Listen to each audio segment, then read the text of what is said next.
आदमी दरख्त के नीचे आराम से बैठा गहरी सोचों में गुम था। यार भैंस क्यों नहीं उड़ती? अचानक ऊपर बैठे हुए कव्वे ने उसके सर पर बीट कर दी।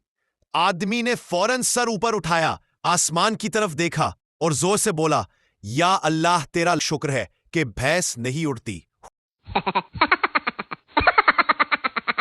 हम लड़कों की भी क्या जिंदगी है।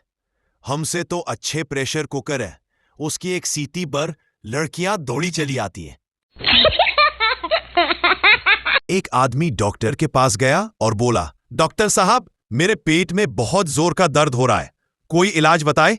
डॉक्टर ने दवा दी और बोला, 2 चम्मच सुबह, 2 चम्मच दोपहर और 2 चम्मच शाम। आदमी फौरन गुस्से में बोला, अपनी दवा अपने पास रखो, हमारे पास इतने चम्मच नहीं है।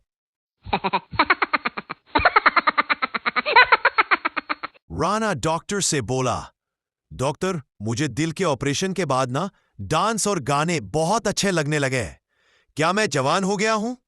डॉक्टर ने सीरियस होकर कहा, नहीं राना, तुम जवान नहीं हुए, तुम्हें जो दिल लगाया है ना वो खुसरे का था। पुलिस इंस्पेक्टर, हमें खबर मिली है कि आपके घर धमाका खेज सामान मौजूद है। आदमी ने आराम से जवाब दिया, इंस्पेक्टर साहब खबर तो 100% ठीक है, मगर आज वो मैके गई हुई है। एक पठान होटल में रहने गया, रूम देखकर गुस्से से बोला, यार मैंने इतने ज्यादा पैसे दिए हैं और इतना छोटा सा कमरा, मुझे बेवकूफ समझा है क्या? वेटर आराम से बोला, अबे भूतनी के अंदर तो चल, ये रूम नहीं लिफ्ट है।